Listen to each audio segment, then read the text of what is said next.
राजू, ये बताइए कितना वक्त बचा है और जो आसपास वकील है वो क्या कह रहे हैं कि सजा क्या 10 साल की ही होगी अफजाल अंसारी को या फिर और कुछ हो सकता है? देखिए, एमपी एमएलए कोर्ट में मुख्तार अंसारी को 10 साल की सज़ा मिली है और 5 लाख जुर्माना लगाया गया।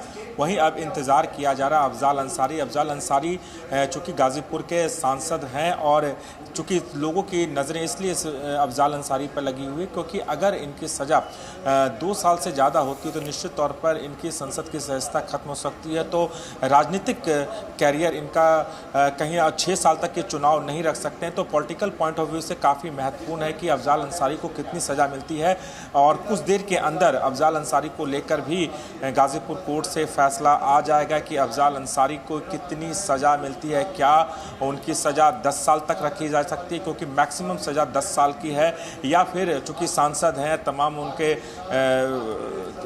तमाम चीज़ें देखी गई, उनके कार्यशैली को देख के क्या उनकी सज़ा कम किया सकती है, क्या थोड़ी राहत मिल सकती है। तमाम चीज़ों को देखना होगा कि कोर्ट किन किन ग्राउंड को लेकर अफजाल अंसारी को राहत देती है या फिर इन्हें भी मैक्सिमम सज़ा देती है। काफ़ी महत्वपूर्ण हो जाता है। तो इसके लिए थोड़ा सा इंतज़ार ज़रूर करना पड़ेगा कि अफजाल अंसारी को गाज़ीपुर कोर्ट से जो मामला सेम है क्योंकि इस पूरे मामले में जो केस दर्ज किए गए थे गैंगस्टर एक्ट के तहत 3 लोगों के खिलाफ दर्ज किए गए थे। कि हमारे साथ पीयूष जी हैं, कृष्णानंद राय के बेटे हैं, इनसे जानकारी। सर, पहला रिएक्शन, मुख्तार अंसारी को 10 साल की सज़ा मिली है और 5 लाख जुर्माना लगाया गया। जी, अभी तो पूर्णतया फैसले नहीं आए हैं। अभी अदालत अफजाल अंसारी पे और जो भी उसमें है गैंग चार्ट में उन पे सज़ा बताना है। अब मेरा मानना है कि हमें थोड़ा इंतज़ार कर लेना चाहिए। लेकिन जो मुख्तार पे सज़ा सुनाई गई है, मेरा मानना है कि उस समय जो हमारे पिताजी की शिखा अपराधियों ने, गोली चलाने वाले अपराधियों ने काटी थी, आज उस शिखा का मान जो मुझ जैसे युवा भी आज भी अपने सर पे रखते हैं, उसका मान बढ़ाने का काम न्यायपालिका ने किया है। और मैं आपके भी माध्यम से पूजनीय महाराज जी तक ये संदेश पहुंचाना चाहता हूं कि जो शिखा उस समय काटी गई थी, आज वही शिखा मेरे सर पे है। और जो इच्छा शक्ति और जो मनोबल पूजनीय महाराज जी ने मेरे सर पे हाथ रख के बढ़ाया है और न्यायपालिका ने जो फैसला सुनाया है, आज दिल की गहराइयों से मैं सबका आभार व्यक्त करता हूं। क्योंकि जो मुख्य मामला था, जो कृष्णानंद राय जी की समेत 7 लोगों की हत्या हुई थी, उसमें इन्हें क्लीन चिट दी गई। लेकिन जो 2007 में मुकदमा गैंगस्टर एक्ट लगा था, उसमें सज़ा मिली है। तो कहीं ना कहीं जो इंसाफ की आस थी वो खत्म हो चुकी थी। जो कि मुख्य मुद्दा था कृष्णानंद राय की हत्या को लेकर, उसमें इसे क्लीन चिट दी गई। लेकिन गैंगस्टर एक्ट में आरोपी बनाया गया और कहीं ना कहीं आज इन्हें सज़ा भी दी गई है। देखिए, मैं इसमें सबसे प्रबल कारण मानता हूं सरकारों के जो नज़रिए रहे हैं और जो इरादे रहे हैं, उसमें ये स्पष्टता से अंतर दिख रही है। जिस समय मेरे पिताजी के मुकदमे का फैसला या ट्रायल चल रहा था, उसमें सपा की सरकार थी। भले ही मुकदमे का फैसला 2019 में आया, आपको भी पता है 18 साल लगे उस केस में। तो सारे जो ट्रायल्स थे, सारे जो बयान थे, वो सपा सरकार में सुने गए थे 2017 से पहले।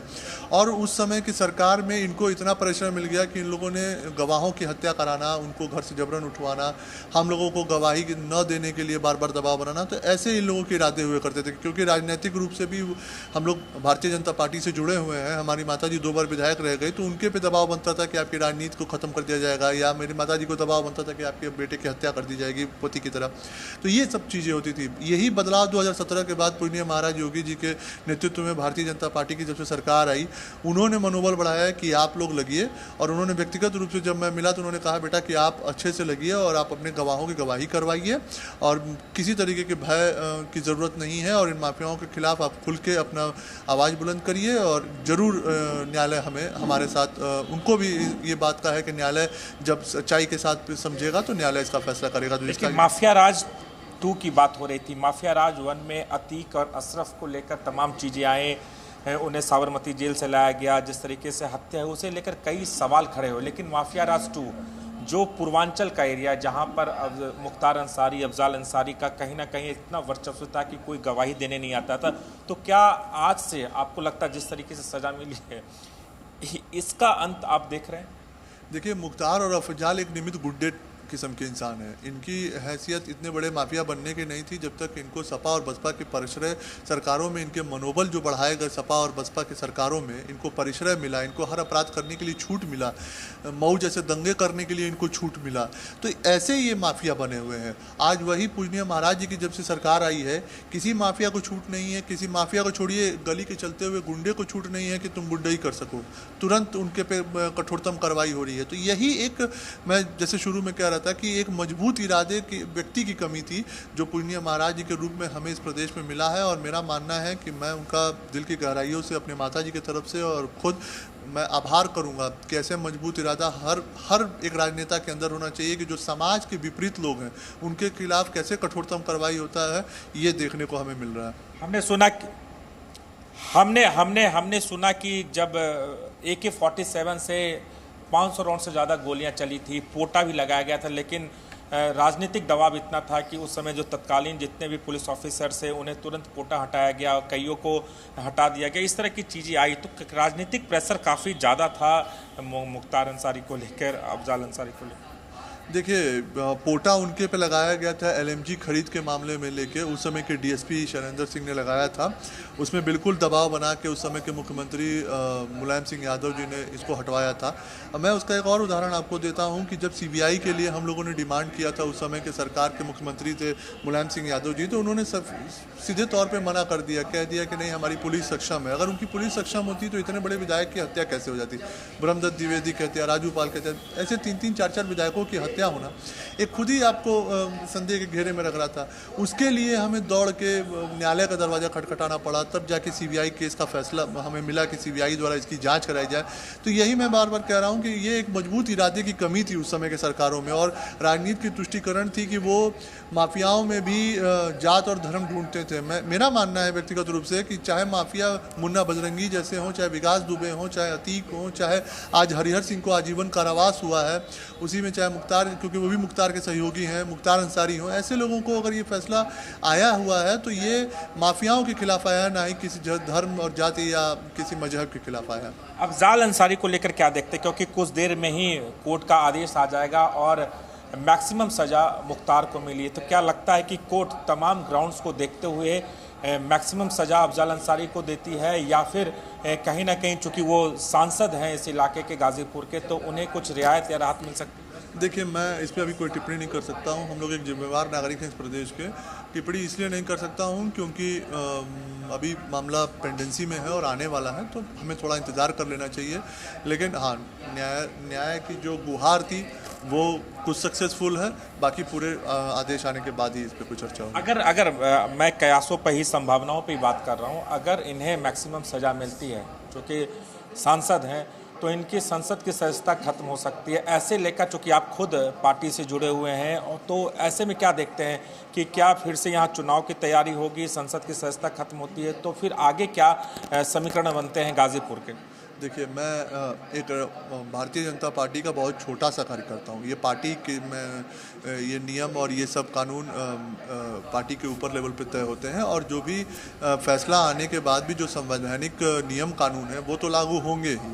लागू होने के बाद यहाँ पे क्या होता है वो तो आगे का भविष्य का सवाल है। एक हमारा आखिरी सवाल हम बात करते हैं आपकी माता जी को लेकर। राजू, इनसे एक सवाल ये भी पूछिए कि इस जघन्य अपराध के बाद हमने देखा था कि कैसे CBI कोर्ट ने इस मामले में इन सभी आरोपियों को छोड़ दिया था। परिवार काफी मुश्किल घड़ी से कहीं ना कहीं बीता है। हमने देखा था कि जो लोग थे उनको भी, गवाहों को भी मरवा दिया गया था, तो परिवार ने हार नहीं मानी। हौसला कैसे बढ़ता रहा इनका? साथ साथ इन अपराधियों के खिलाफ लिया है। बिल्कुल ये सवाल हम लगातार जानने की कोशिश कर सर, जब CBI के तरफ से इन पूरे मामले में क्लीन चिट मिल गई, तो परिवार इस तरीके से कैसे इस चीज़ों को, तमाम चीज़ों को लिया कि एक तरफ से पूरा जघन्य अपराध, जिसके तमाम चीज़ें, एविडेंस थे, गवाह थे, उन्हें बदल दिया गया, उसके बाद परिवार का तमाम परेशानियों से जूझा, CBI से क्लीन चिट मिल गया, उसके बाद इस केस को आप लोग कैसे तरीके से परस्यू किया और कैसे आगे बढ़े? देखिए, मैं वही आपसे बता रहा था ना कि हम लोगों ने ये मुकदमे तो केवल 18 साल देखे हैं, लेकिन ये जो संघर्ष है ये 28 साल से ऊपर का संघर्ष है, मेरी माता जी का भी और मेरे पिताजी का भी। क्योंकि जब इन अपराधियों के खिलाफ, ये अपराधी एक दिन में नहीं बने हैं, ये अपराधियों को बनने में, माफिया बनने में 1984 से ये अपना यहाँ पे जागीर बना के रखा था, मोहम्मदाबाद जैसी शहीदी धरती को। और जब मेरे पिताजी 95 में 96 में इनके खिलाफ अपनी आवाज़ बुलंद किए तो ये संघर्ष उस समय से शुरू हो गया और ये लगभग 28 साल हो गए। और ये संघर्ष आप मानसिक रूप से, शारीरिक रूप से, आर्थिक रूप से हर चीज़ को तोड़ता है, क्योंकि हम ऐसे माफियाओं के खिलाफ खड़े थे जिनको ना आर्थिक परेशानी थी ना मानसिक परेशानी थी। उनके लिए ये खिलवाड़ था, कोर्ट कचहरी जाना, जेल जाना उनके लिए खिलवाड़ था। और एक एवरेज फार्मर फैमिली से हमारे पिताजी या हम लोग आते हैं, तो जब ऐसे अपराधियों के खिलाफ आप खड़े होते हैं तो एक बहुत ही प्रबल इच्छा शक्ति की ज़रूरत होती है, जो मेरी माता जी ने उस समय दिखाया, क्योंकि मेरी उम्र उस समय केवल 17 साल थी। और फिर धीरे धीरे मैं अपने माता जी के साथ लगा और आज इसका नतीजा है। मैं इसमें ज़रूर कहूँगा कि पूजनीय महाराज जी का देन है कि जो इस दौरान जो 18 साल आपने केस लड़ी, इस दौरान कितनी परेशानियों से आप लोग को जूझना पड़ा, क्योंकि लगातार केस वापस लेने से लेकर गवाह बदलने तक के तमाम दबाव, तमाम प्रेशर रहे आप लोग के? बिल्कुल, मतलब प्रेशर तो बहुत रहा, क्योंकि उस समय के मतलब जो हमारे मुख्य गवाह थे 120 की उनकी हत्या हो गई। गवाहों को उठाना, उनको धमकाना, राजनीतिक रूप से हमारे जुड़े होने के कारण हम लोगों को आता था कि आपकी हत्या कर दी जाएगी, आपके बेटे की हत्या कर दी जाएगी, आपको कहीं वो सामाजिक रूप से परेशान किया जाएगा। तो ये सब दबाव होते थे, लेकिन जब आपकी इच्छा शक्ति मजबूत होती है तो आप लड़ते हैं। और जब आपके साथ सहयोग में मैं उस समय मेरे अभिभावक रहे, इस समय LG हैं जम्मू कश्मीर, मनोज सिन्हा जी का मैं बहुत बहुत आभारी हूँ कि उन्होंने वो रास्ता दिखाया, वो कोर्ट के खिलाफ, कोर्ट में कैसे चलते हैं, क्या करते हैं। तो उस समय उन्होंने अपने मार्गदर्शन दिए। फिर पूजनीय महाराज जी का सहयोग मिला कि उन्होंने एक मनोबल बढ़ाने का कार्य किया और आज इसका नतीजा है कि इस पूरे मामले में आपके चाचा की गवाही काफी महत्वपूर्ण रही। हालांकि वो इस दुनिया में नहीं रहे, अगर उनकी गवाही नहीं हो पाती। बिल्कुल राजू, बहुत बहुत शुक्रिया, बहुत बहुत धन्यवाद आपका। पीयूष राय की बात भी जनता तक पहुंचाने के लिए पीयूष राय कृष्णानंद राय के बेटे अपनी बात रख रहे थे।